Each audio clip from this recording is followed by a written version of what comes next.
Where are the big life science hubs in the United States? Here is an in-depth overview of life science in Georgia with many essential key facts and exciting stories from the beautiful state of Georgia. My guest in this episode is E Jane Caraway, Director of Life Science in the Georgia Department of Economic Development. I mean, we're leading the charge. We're way ahead of where the U.S. growth is in life sciences. We're over 150% growth. The only place that beat Georgia for film was Canada. We even came in ahead in films made ahead of Hollywood. I can come up with a lot of stupid questions. What did you do with the zombies when they were not filming? Coca-Cola. Oh, really? Founded, grew up out of Georgia. The chemical process was founded here. So they worked with partnerships and entrepreneurs in the state of Georgia to develop their own solar fields to supply energy to their facilities. So I have had the pleasure of working with them for about the last 5 or 6 years, and it has been fantastic. In this episode, we are talking about life science, vineyards, vampires and zombies, Boehringer Ingelheim's facilities in Atlanta and Vienna, how life science companies help communities, science in Georgia, starting a life science company in Georgia as an immigrant entrepreneur, and much, much more. The speaker in this episode is E Jane Caraway. E Jane is a passionate advocate for company success and community growth and has been with the Georgia Department of Economic Development for over 13 years. Her background includes experience across a variety of industries, and she was instrumental in bringing jobs with Facebook, NCR, and Cargill to Georgia. Since 2017, she has served as the Director of Life Sciences and recently worked on projects with companies like Boehringer Ingelheim, Boston Scientific, and IC Biomedical, just to name a few. Her involvement with the life sciences industry extends beyond her role at the state. She is also an active participant and board member of nonprofit development organizations, the Innovation Regional Crescent Partnership and Georgia Bio. I hope you enjoy the show the same way as I did. Jane, it's really, really good to see you again after San Diego. How is your day today? Very good. Thanks for having me. We appreciate this. It's good to see you too. Seems like San Diego was last week sometimes, it's so much good going on. That's true. Can you imagine? It's, I think it's 3 months ago already. It was in June. Okay, I cannot believe we are already at the end of September. This is a year that has flown by. True. I know coming off a pandemic and people being able to get back together, and it's an exciting year.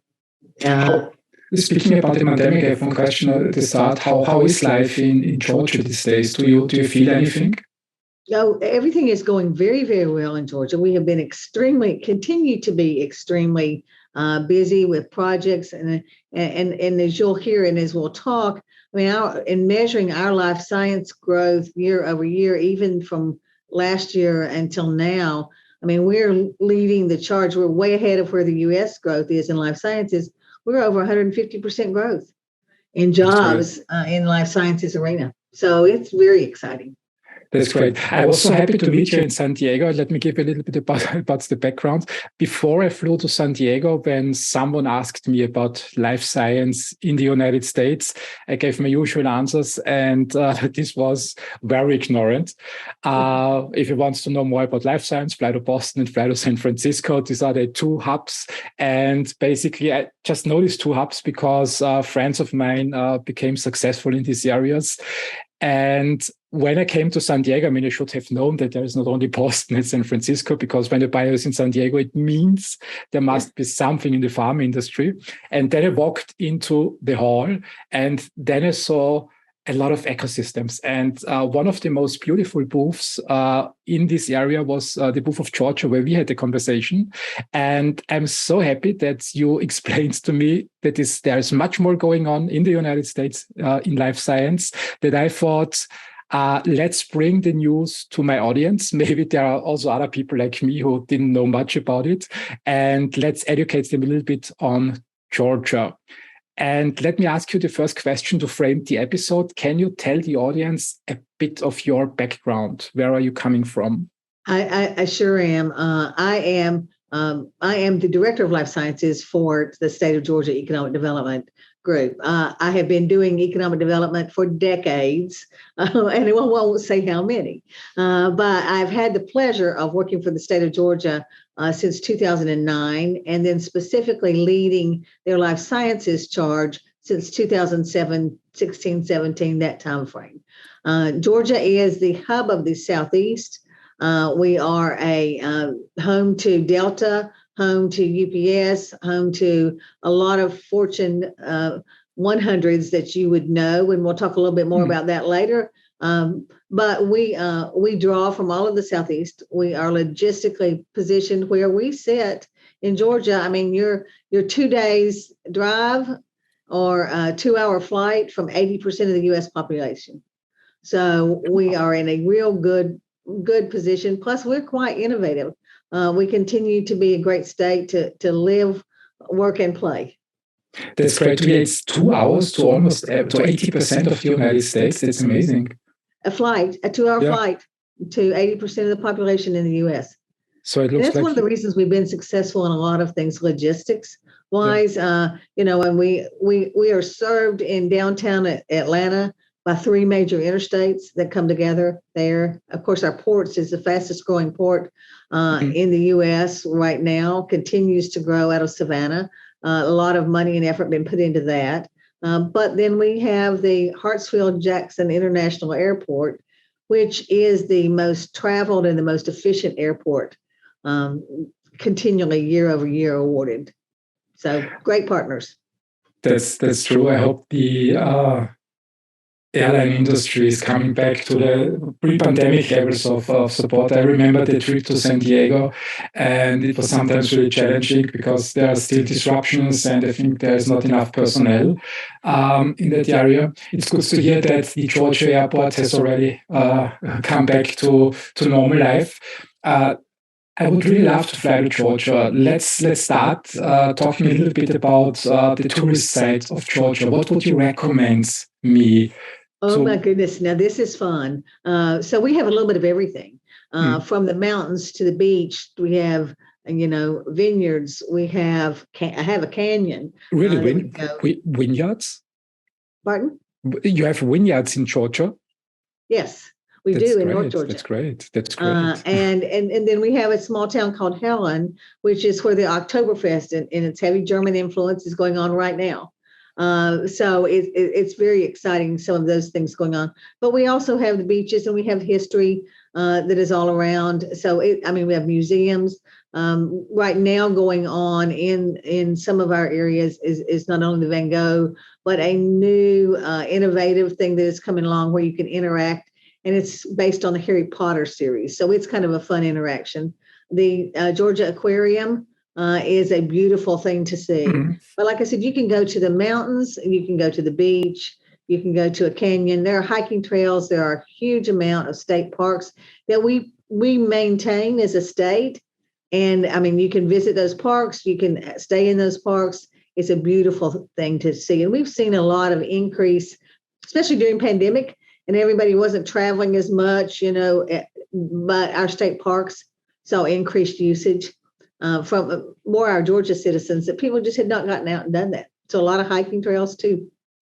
That's great. You were speaking about Harry Potter. I was while I was doing the research for this episode, I also thought the film industry is only in Hollywood in the United States. So it's I think the thing that everybody knows outside the United States.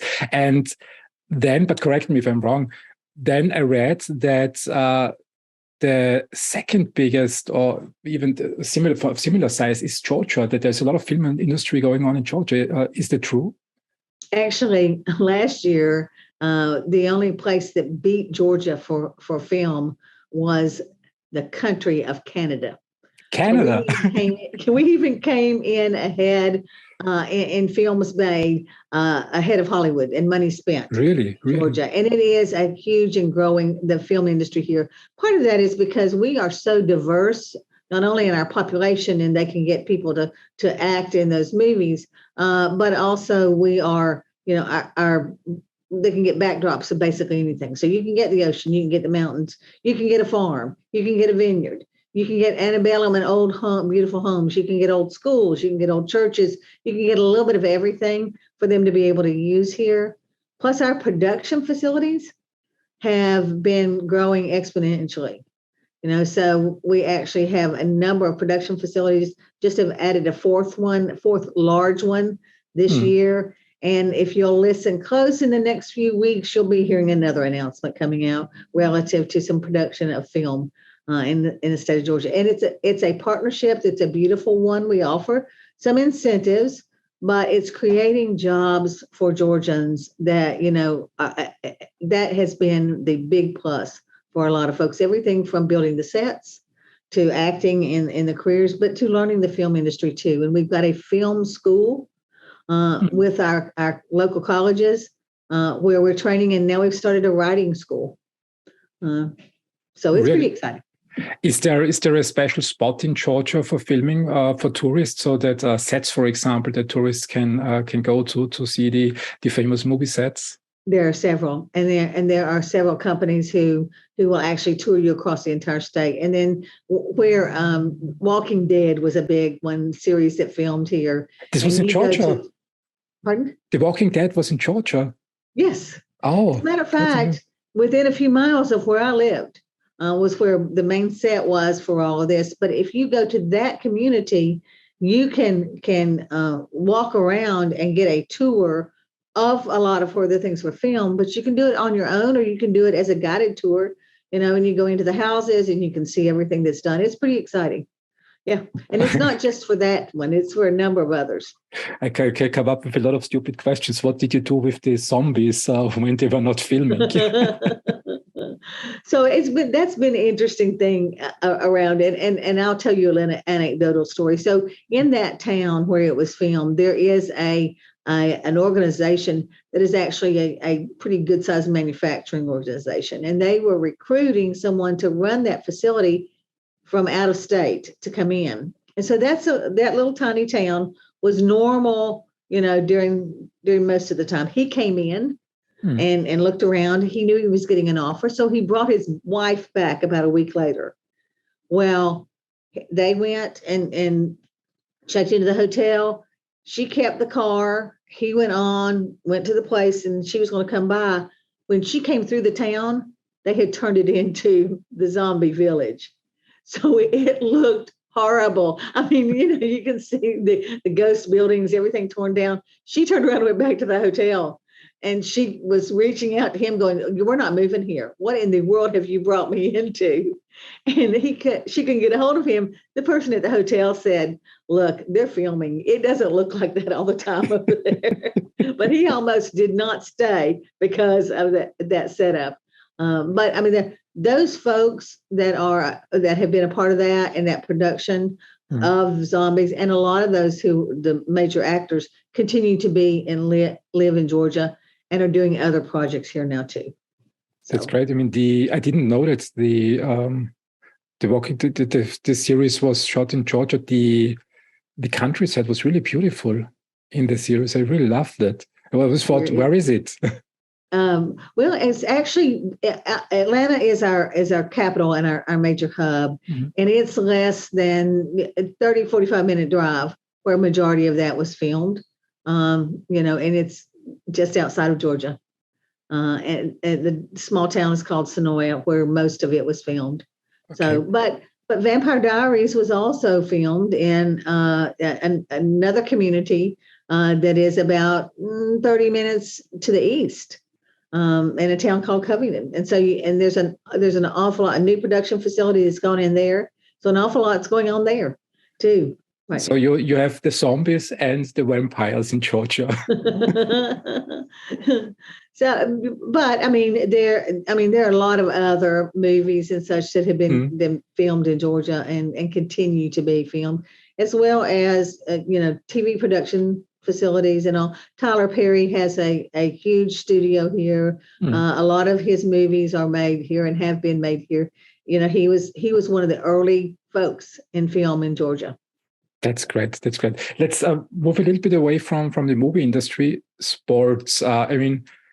When I flew to San Diego for the very first time in my life, I watched a baseball game, and I never understood why there's such a hype in the United States when it comes to baseball. On television, it looks quite boring. But when I was in the stadium, it was very exciting. It was amazing. And it was next time when I fly to the United States, I'm definitely watching another baseball game. I really loved that sport after the first time that I saw it in real life. What sports are famous, or what is Georgia famous for in sports? Well, our Atlanta Braves were the champions last year. And have just, as of last night, made it into the postseason playoffs again this year. So the Atlanta Braves is kind of the Southeast baseball team. It's one of the first baseball teams that existed in the Southeast and has a following from all the surrounding states that feed into the Atlanta area. So that's a main sport for us. But we also have the Atlanta Falcons, which is our American football team. And then we have new to us is sort of new and is the Atlanta United, which is our soccer team. Really interesting, though. The people, that is a stadium that is full every single time.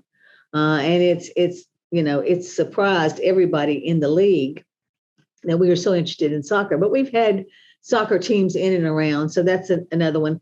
Of course, football in the Southeast is it's something that everybody does, and it's college football is something that everybody gets excited about. And our University of Georgia was also the national champion in that this past year too. So we're doing pretty well in sports. But those are some of the main ones. We do, of course, we have the other sports that are more personal sports. We have golf tournament. We have this little golf tournament called the Masters. That's probably seen around the world, that exists in Augusta and has been around for many, many years. It's a beautiful facility. It is, it draws the best of the best. But we now have the Federal Cup, which is played also at East Lake, which is another privately owned course that exists. And so we just saw that 2 weeks ago, I think, when we had that here sponsored by PepsiCo. But there's tennis, and there's an awful lot of tennis facilities around.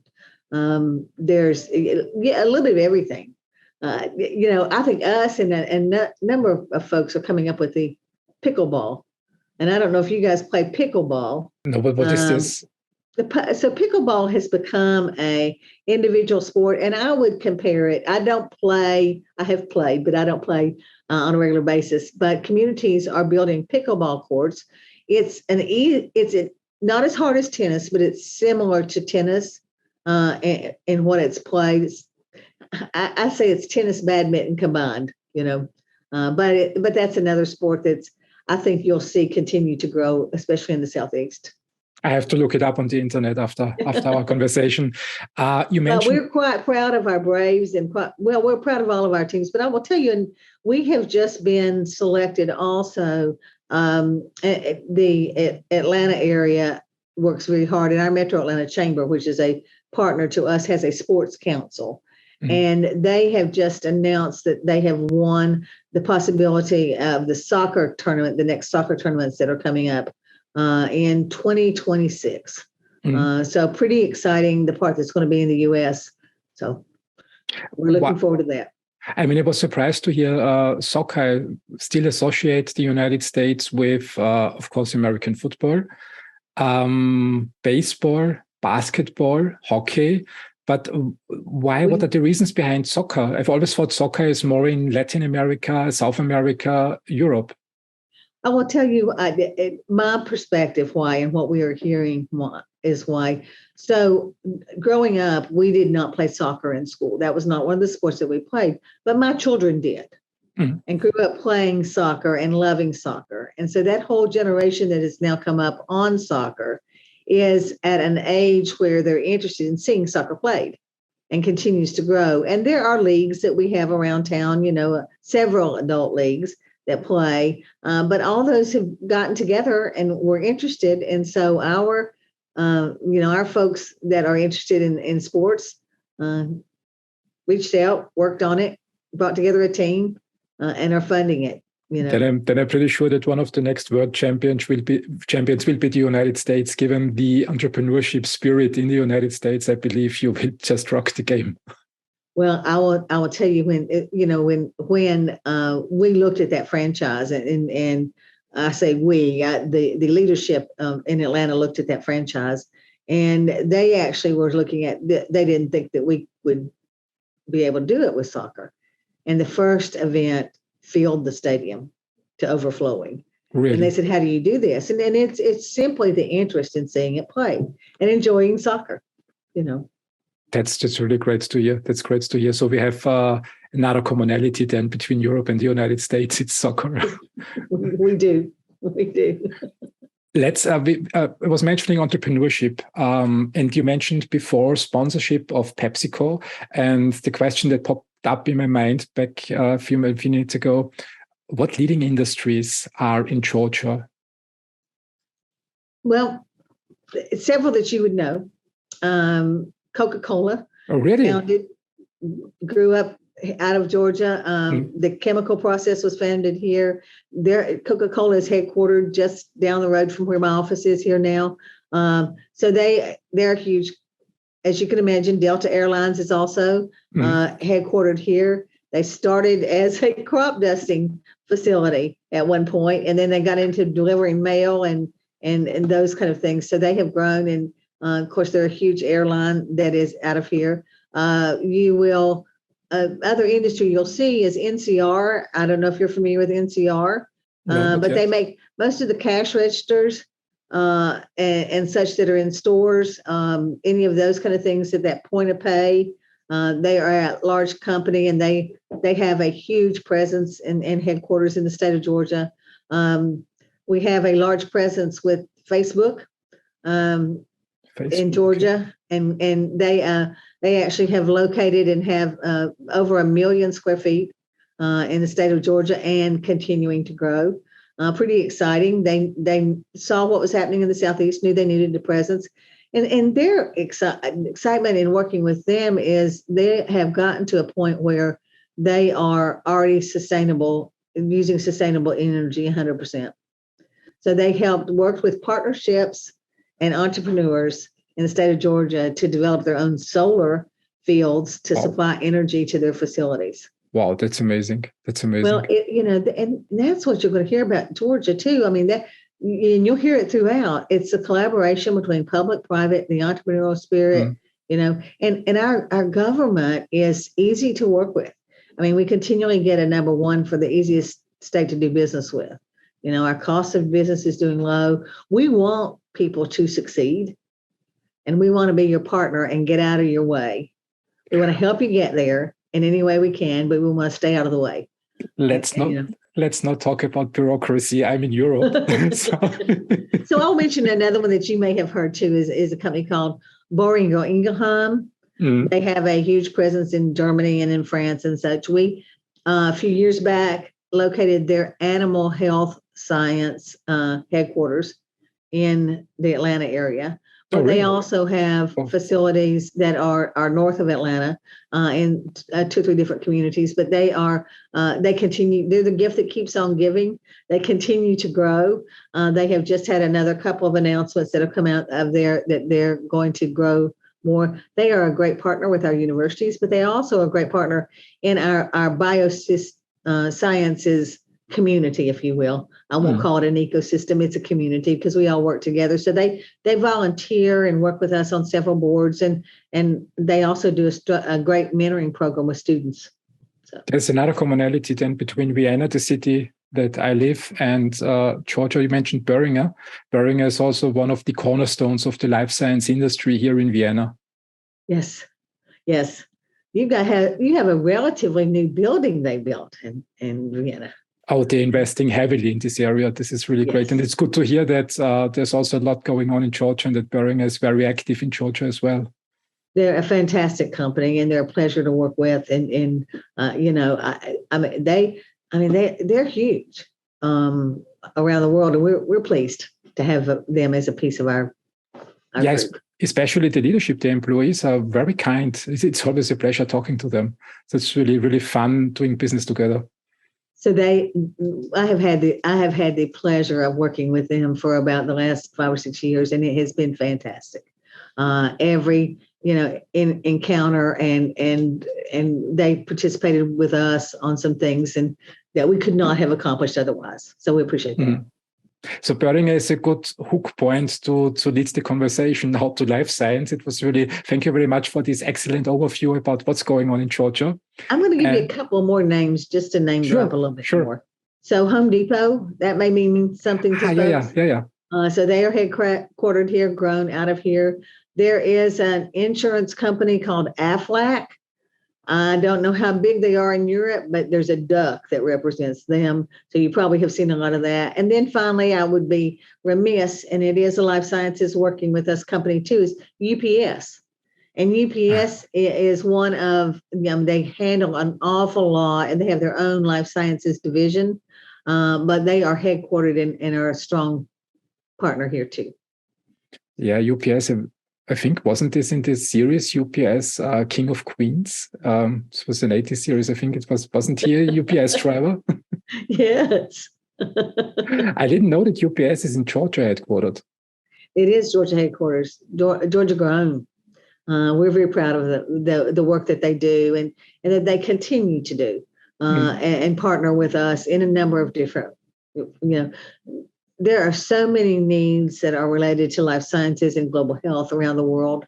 And with large partners, and we'll talk some more about it, but like the Delta and like UPS, we're able to help people around the globe, get product that they need immediately. Absolutely. I learned during the pandemic with the lockdowns, I learned how important companies like UPS are to deliver the goods to the doorstep. I think without them, I think it would have been really a difficult time. Yeah, I think so too.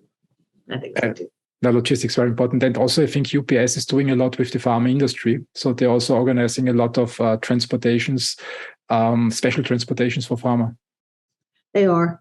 They absolutely, I could tell you a million tales that those guys have told me about, picking up and carrying something that had to be there, in hours, and running that trail and dropping it off, drop points to be able to get it there. A lot of medicines that you don't think about this because we talk about so much of what's prescribed and what's over the counter and what's readily available. But a large portion of medicine today is personalized.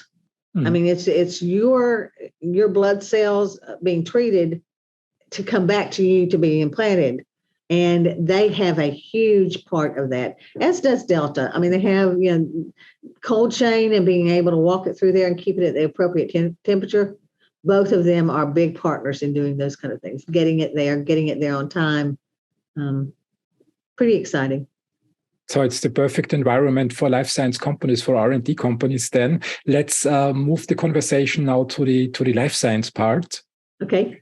What's going on in life science in Georgia?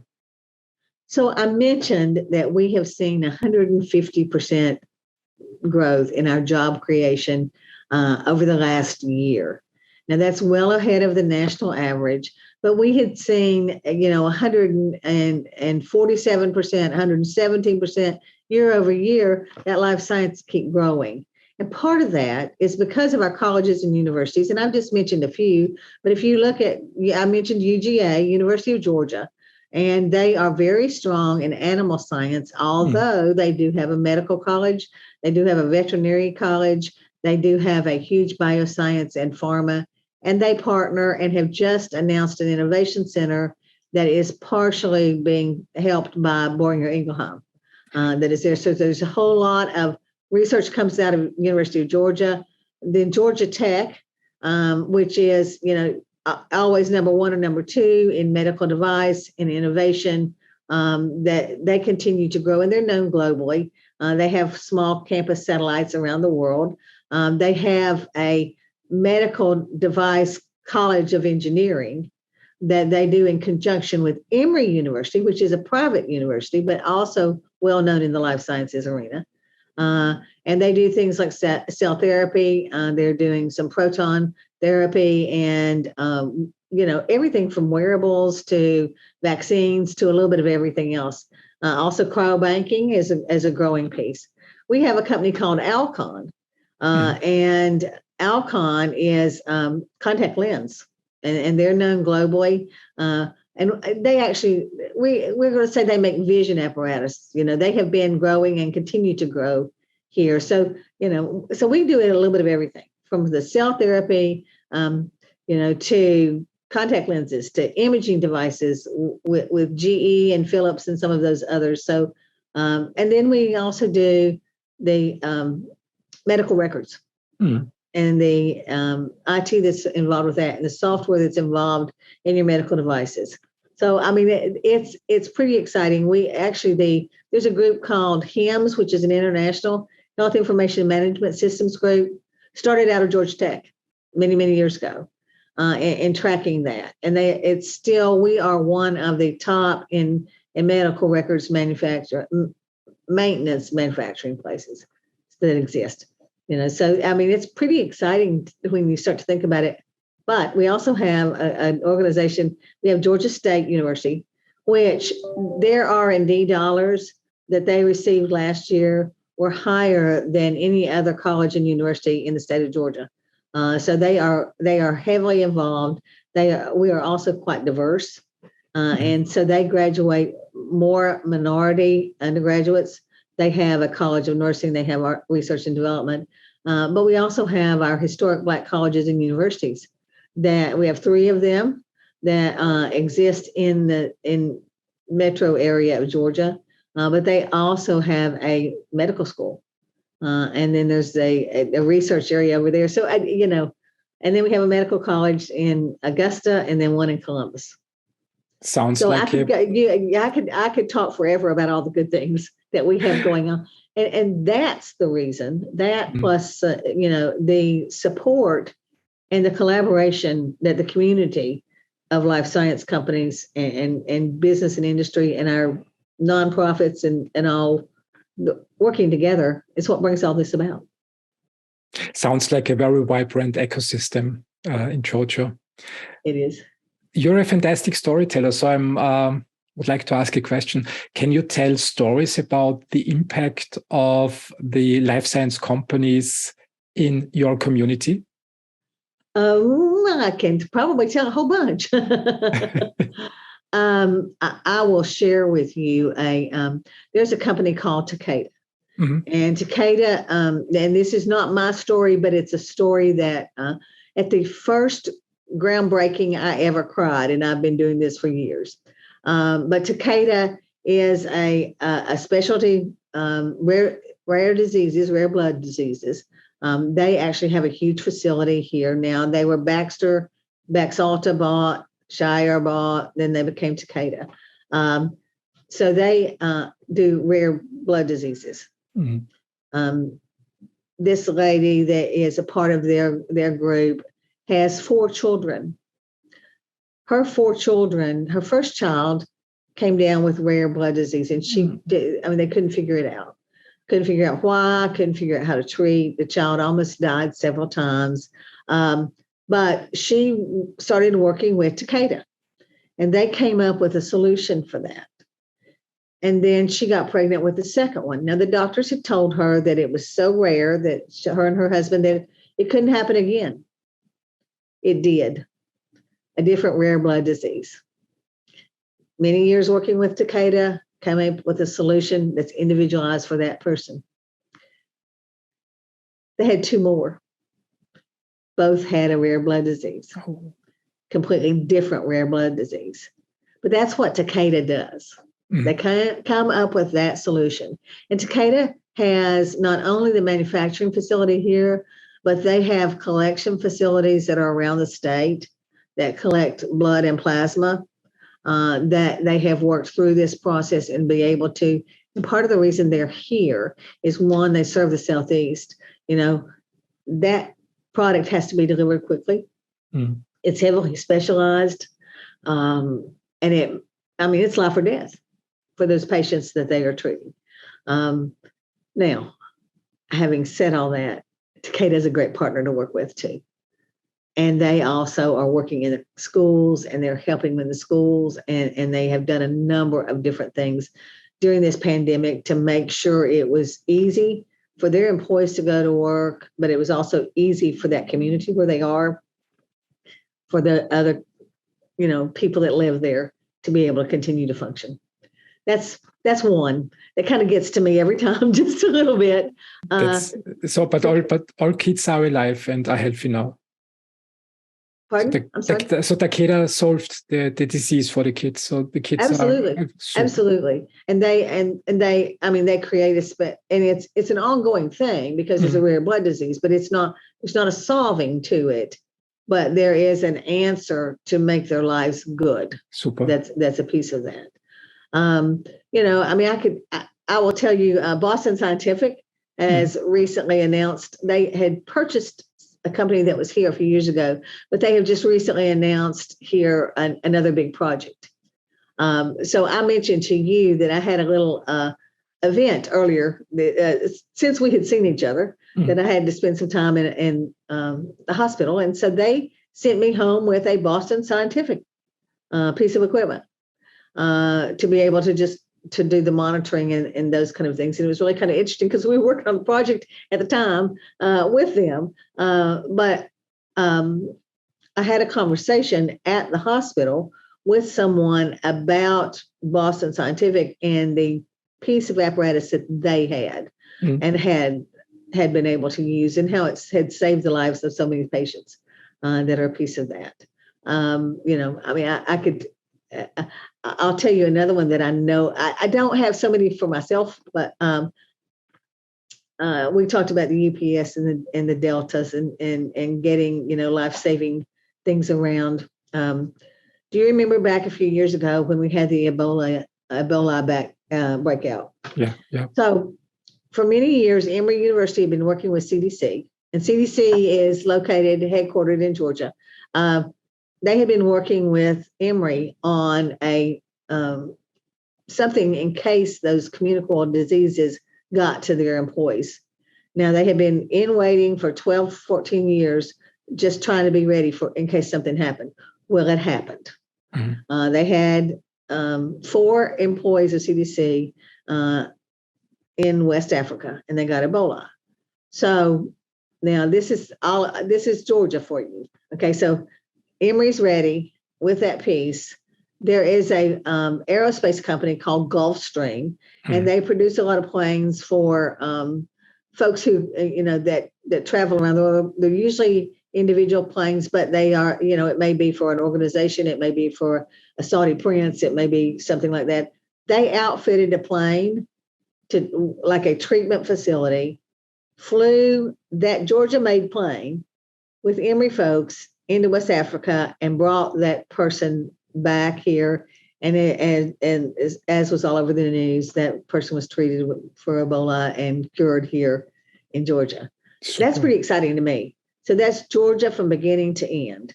Not only the therapy that they use to treat the person and cure the person, but all the methods, but the organizations that went and got him and that he came back to, all came out of Georgia.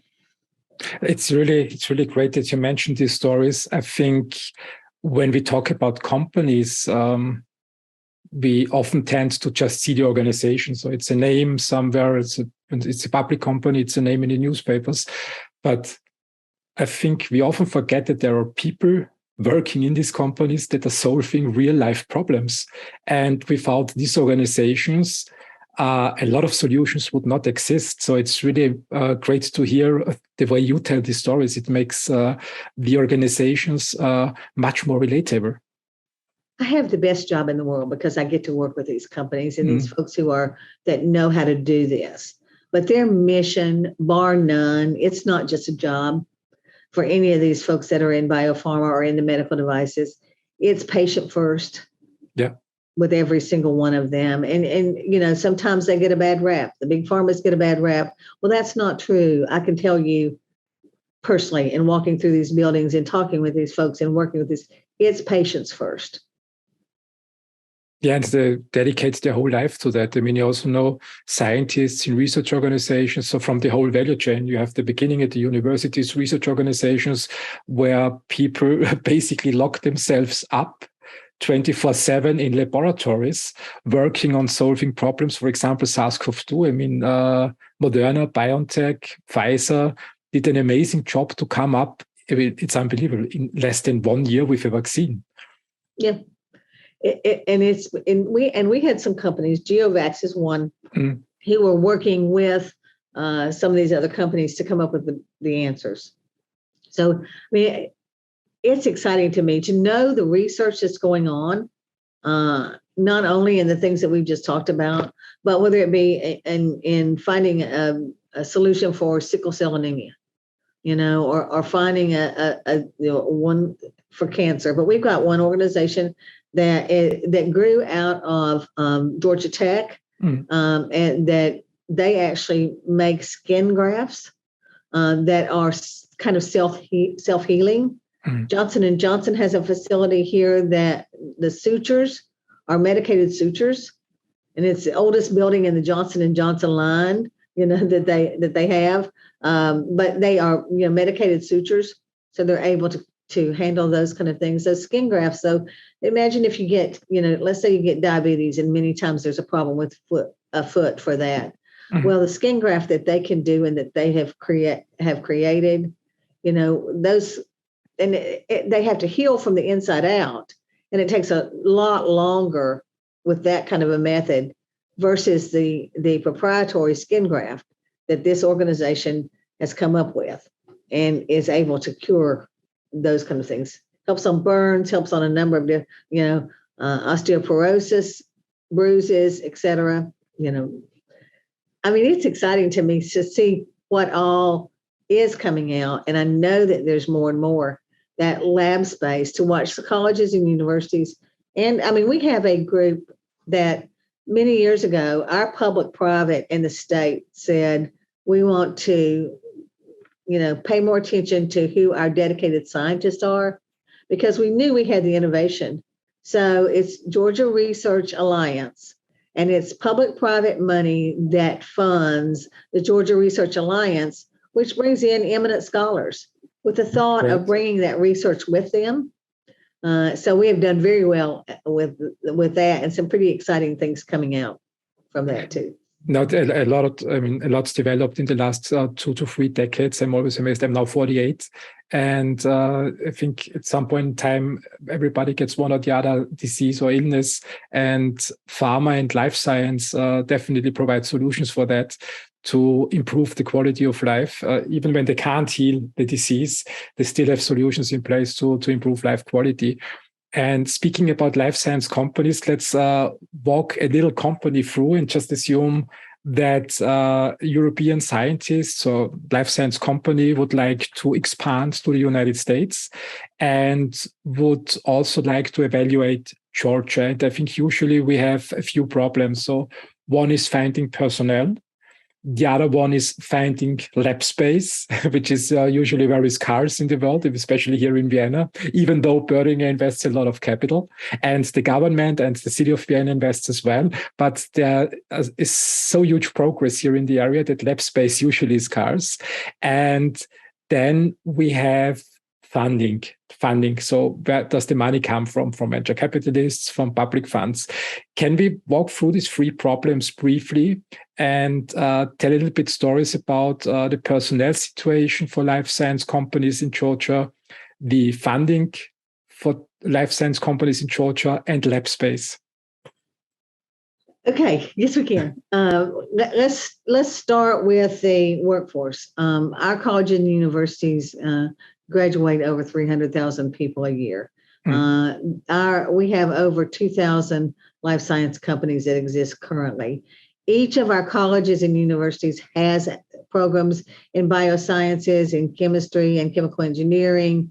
But what we have also done is our technical college system also has a life science track now. And some of those, as you know, some of those jobs don't require a 4-year degree that are in life sciences. They may require 2, and then they add on. So we have one of those in each one of our technical colleges, which there is a technical college within an hour of everybody that lives in the state of Georgia. So we've got it close by. We have a dedicated life sciences training center to work with companies when they come here to train those folks, the way they want to be trained. And that's paid for by the state of Georgia. But we also now, in the last 2 years, the state has given money to through the Department of Education.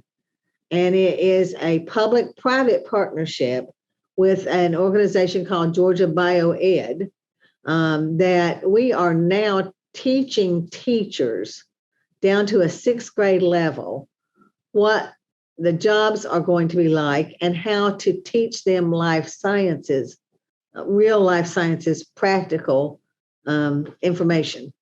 And to support that, we as life science companies are donating, like microscopes, anything that they need in that classroom. We have a warehouse that we're about to outgrow from people who have been donating to us. And so it's free to those high schools, junior highs, whatever they are, to come and see.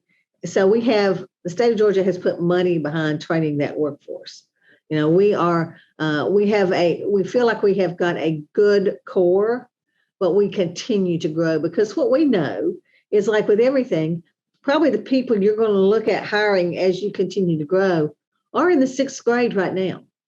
So if we have a chance to capture that interest and people understand what those jobs are and that interest, and, other than just, I'm going to be a lab person, but what else exists, as we've talked about some of these, curing a disease, being able to create a medical device that is, very exciting. So those are some of the things in workforce that we are doing, as well as we'll work with you to help find the right people. There are a number of programs that we have that are workforce related and can help you find those things. Labs is a universal problem right now, and having enough lab space, but what we have noticed, and we are stepping up to that point, we have some lab space that has grown out at each of our colleges and universities. But just a few weeks ago, I had the pleasure of being at one that we're working with just across the road from where my office sits in downtown Atlanta, adjacent to the Georgia Tech campus. But it's with Georgia Tech's foundation and Trammell Crow. And then there are other private and public partners that are a piece of this. And they are building a huge facility that is going to be commercial lab space. There's going to be some residential as a piece of it. There's also going to be some other commercial that's a part of that. That's going on just nearby. And we're calling that Science Square, because we already have some research and development going on in that area. But that'll be a huge lab space, as well as we're going to have a science tower, which is a dedication for lab space, bioscience companies to come together and work part-time, full-time, however they need to, be a conference center, et cetera, downtown in Atlanta. There is lab space being built. I passed 2 or 3 different ones this morning. So we're underway with that. But to come along with that lab space is the need for that funding that you talked about. And how do we grow that funding? Well, one of the folks who is coming, there's a company called Portal. And Portal has just established a presence in Georgia. Portal works with, and they are folks who work in the life sciences, Fortune 100 companies They realize that there's a challenge in that getting them started good, So they have come and are going to be a part of this new building. Actually, they've got space currently in my building here, but they bring along with that the scientists to help them grow, not only the intellectual piece of it, but people who will fund that too at a variety of different levels. Now, we have noticed that our venture capital and coming from the West Coast, and you mentioned, we know life sciences is East and West Coast. We jokingly say that's because they came across the ocean and got to one of them first. But I spent last week in Boston and talking to Boston companies, talking to entrepreneurs, talking to those who are interested in Atlanta and doing business in Atlanta. That's a growing piece of that venture capitalist piece. But our colleges and universities are funding pieces of it. Our Georgia Research Alliance is funding to some degree, some of that.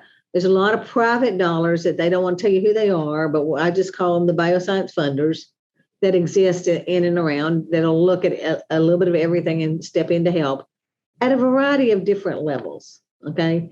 And then we have our, some of our banking interests that are here are showing a growing interest in working with some startups. So, but we have what we call ATDC, which is out of the Georgia Tech, and it is it's basically a startup center, and they help you get started, figure out what you're supposed to do, your plan, et cetera. We have a place that does nothing but medical device and work with medical devices. That too is out of a college and university, but they'll work with a little bit of everybody. But they also do work for the FDA, so they understand what it means once you have to go through. That's important. To be able to get to that process. So you don't just come from another country or come from another state anywhere and just say, okay, I've got an office now. What do I do? We've got the people, Georgia, we say our department is a one-stop shop. You call EJane and I'm calling in the troops. Basically, we have a great relationship, and that's why we have over the years been rated number one as the best state to do business, low cost of doing business. But it's because, our people like to help each other. And so if it's something that you need from Delta, or it's something you need from us to be able to connect you with our air emissions or any of those kind of things, we can do that for you. Let me ask you one question. When my US-based business partners always tell me, Christian, I know you as an Austrian with German roots, you like to present facts, but you need to tell stories. You need to tell stories about people, about real life events, so that your audience can relate to that. Okay. May I challenge you with a question to what you said, to the infrastructure, the workforce, and the investment scene in Georgia? Can you tell a real life story about a not big pharma company that made it in Georgia? Is there an example, a startup example in the life science area that people can relate to? Thank you for challenging me. Okay, so there's a couple. So the one I mentioned with is a company called MyMedics, and they are the company that I mentioned that was born out of Georgia Tech. They're the ones producing the skin grafts and those kind of things. And that grew here and is continuing to grow here. And it's quite innovative, is one. There is another one called Aruna, and they are a pharma company. There is another one that is called Pain Care Labs. Mm-hmm. Now, you may not have ever heard of Pain Care Labs, but you likely have seen a medical device called a Buzzy, and it's all over Facebook and it's all over LinkedIn, and it's been on our Shark Tank, a piece of it. Oh. It's all over Europe. It's all over. But what it does, and it was created by a physician, a pediatric physician, for her son who was having trouble taking shots. Mm-hmm. And it just made him nervous, and he didn't know what to do, and how to do that. So it looks like a bee. what she's created looks like a bee, and it's got a vibration. I don't know all the science to it, but it's a neuroscience that not only does the bee distract, but the pain does not, they don't feel a pain of a shot. Now, that was a great piece, but now she's gone on to develop another part of that can handle arthritis, pain, and such, I mean, for your knee and for a little bit of everything else. But it's called Pain Care Labs. So they are growing exponentially as a piece of that. And then the final story I want to tell you is a story about Bill Fogarty. Now, that name may ring a bell to some folks. He used to be over CDC many years ago. But he is a Georgia, not a native, but we claim him as a native because he's been part of Georgia for so long. So he actually is being honored this week because he's worked so tirelessly for all things Georgia and innovation. But he worked on the eradication of smallpox. And he is known for the gentleman who did that. Now, he is, so around the globe, smallpox was a huge problem. He did the research here. He developed the product here. He initiated the treatment here. Then he worked for CDC. And then he's been back and did many years of volunteer work. As a matter of fact, MAP International, and I don't know if you've heard, that's a not-for-profit organization that is headquartered in Georgia, and he was a help starting that up, and headed up the CDC Foundation for a long time. And they get these drugs around the world to impoverished areas, and so he has been a piece of that. So that's another one. Amazing stories. Let's assume further that a European entrepreneur once thinks about opening a subsidiary in the United States, and on his short list or her short list are Boston. In Boston, it's close to Europe. Then San Francisco, surfing in California, and he's also thinking about Georgia, since he learns that there is a great film industry, that you have zombies and vampires, and a rich background in life science and pharma. Can you make a case why Georgia? What is, except the other parts, what are the reasons that you would recommend to this person to come to Georgia?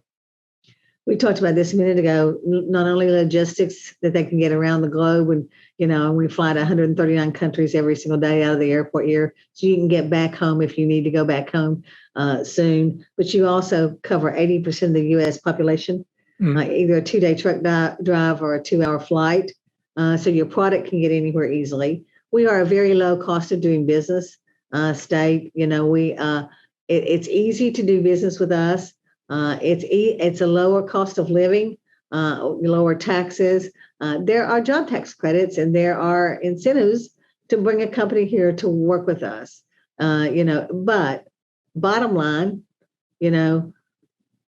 we're people. We're going to help you succeed in any way that we can. But we have the great minds. We have the entrepreneurial spirit. We have the low cost of doing business. We have the low cost of living. And then, as many of our CEOs will tell you, you pull a meeting together, a CEO we may have a Mercedes CEO and a CEO from Delta and a CEO from UPS, and they're all sitting around the table talking. They know each other. It's not we just pulled them together for this particular meeting. They know about each other's kids. They know, and they're taking you in as a part of that family. Whether it be in the life sciences or it be anything else. And our goal long term is for you to succeed, and we're going to help you succeed. And that's, and good education system, good logistics, low cost of doing business. And if the programs are not there on a college and university level for your particular area, then we're going to work with you to get them there. Yeah, I think I will move to Georgia. So let's back up. We can help you find a place. We can help you work with the community. We can help you work to get it, your product approved, all of those kind of things. This would be my next question. What assistance does the Georgia Department of Economic Development offer to companies when they decide to move to Georgia? We can help you find a site location that'll work for you. And as I just got out the previous conversation we just had, we're working with a project now, and we are looking at sites all over the state of Georgia. There are 159 counties in the state of Georgia, and all of them want you to come. So we work with those communities. There are sites that are different levels of ready. Most of those communities are going to come and welcome you with open arms. There may be some tax abatements. There may be some job tax credits. There may be some training dollars that we're going to go. Each project is looked at. What's the need? What do you need to be able to succeed? And then let us work with you to figure out what that looks like. And then we'll help you get there. So each one is treated individually. And know, a job is a job is a job. So it is, I don't care if it's 5 jobs or it's 500 jobs or 5,000 jobs. We're going to treat you all the same, with what you need. How do we help you? Our legislators have been for decades behind business being successful and the ability to be successful. And we have a AAA bond rating, and we're one of very few states who have that and have had it for decades.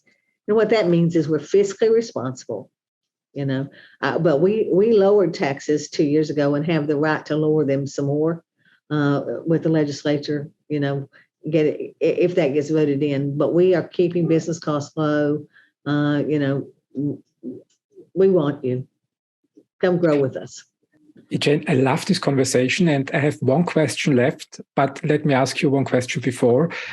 Is there anything that you would like talking about in this episode at the end that I forgot asking you? Oh, I don't think so. I mean, I could talk and brag about all of our companies and our people all day long, and this has been fun. I enjoy doing this. I am a Georgian by choice. I was not born and raised here. They're going to have to kick me out to get me to leave because of the relationships that exist and the caring and the giving that the state has. I have raised my children here. I have grandbabies that are now coming along here. And so it's very exciting. And if anyone tells you that they know all about life sciences in the state of Georgia, here's one thing you know.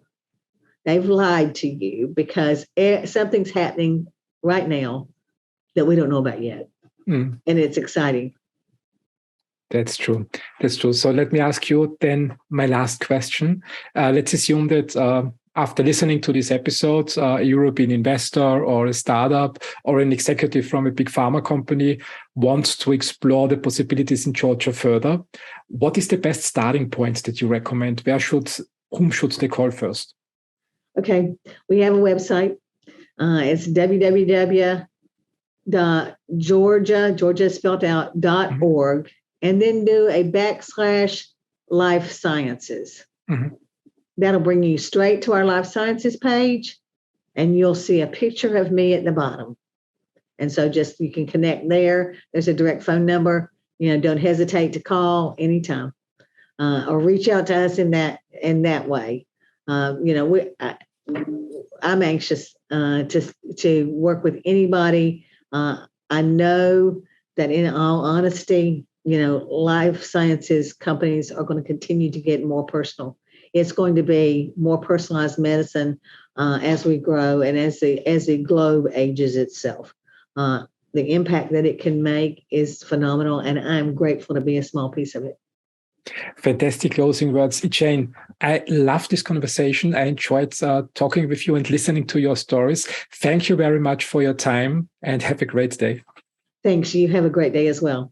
Super. See you soon. Bye-bye. Bye-bye. Did you like this episode? Then please subscribe to the podcast.